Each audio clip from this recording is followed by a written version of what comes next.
You know you're probably someone in sumo when they erect your cardboard cutout at your hometown station.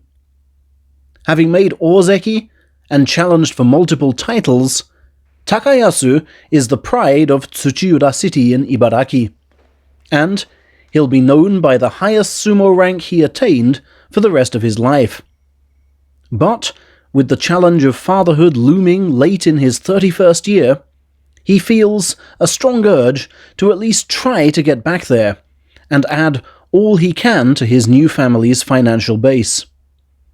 A strong summer yielding 20 wins from 30 bouts had him back up at Komusubi West, 4th rung from the top, for November, with a tough set of opening fixtures. Double figures here would certify retained ozeki quality. He began the tournament against an ozeki, the highest-ranked man left in, Takayasu, with whom he jousted for the November title 2 years before. Someone had clearly improved since then.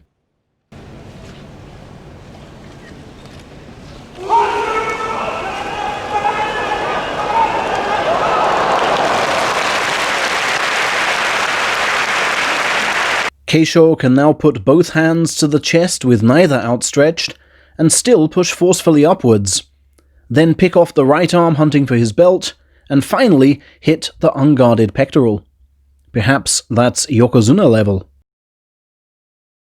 Kagayaki could never provide that scale of challenge on day 2, and his surprise win over Takayasu in September was made to seem a distant memory.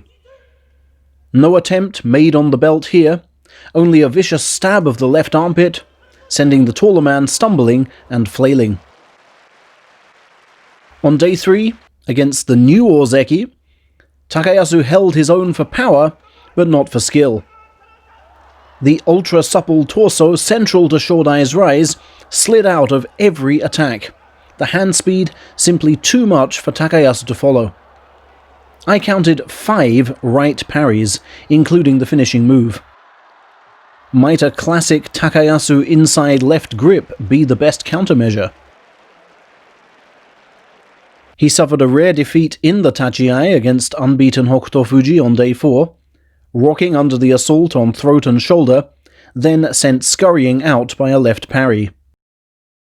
And on day 5, despite securing a firm inside left, he failed to budge stubborn Okinomi, whose own inside left strategy brought balance to the grapple.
The veteran's right thrust over at the rope was genuine class.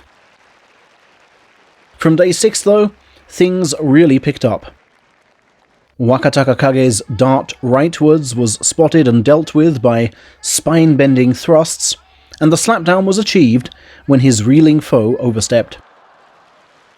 And a forearm smash with face slaps spooked Kiribayama into giving up his belt on day 7, bringing Takayasu further joy in the form of a smothering force-out.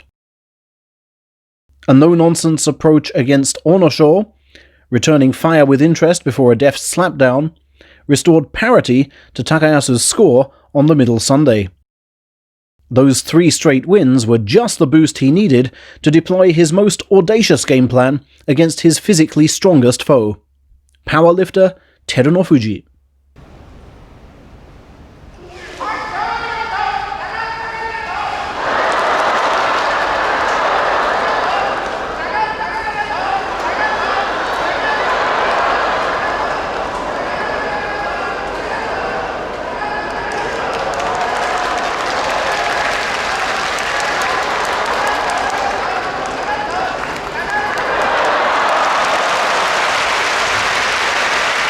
Without doubt, Takayasu's performance of the tournament.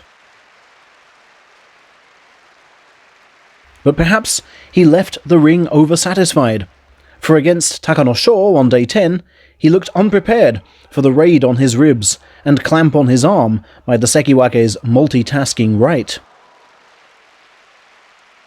The previous 2 tournaments, though, had seen him win a combined 9 out of 10 bouts in the final third.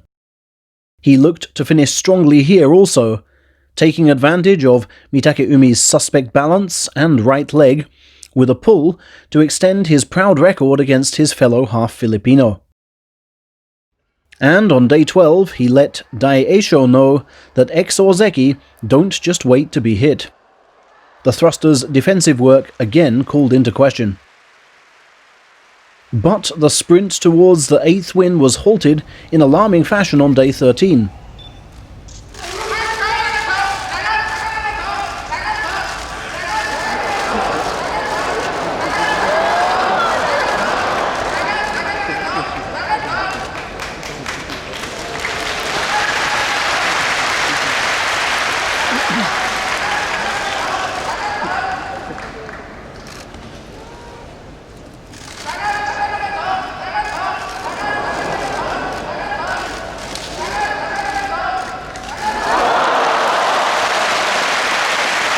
Takayasu allowed Tobizaru 2 free kicks at that right leg there, to say nothing of letting him control the flow.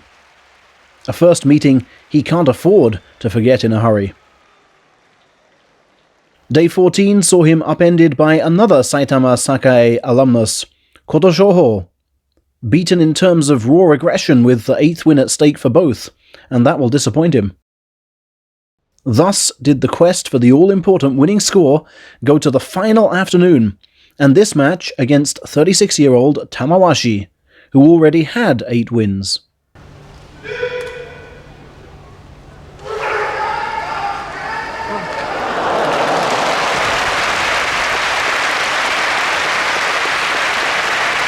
Breaths were held as the dangerous armlock throw, the one which cost Takayasu ozeki, took shape, but thankfully Tamawashi resisted.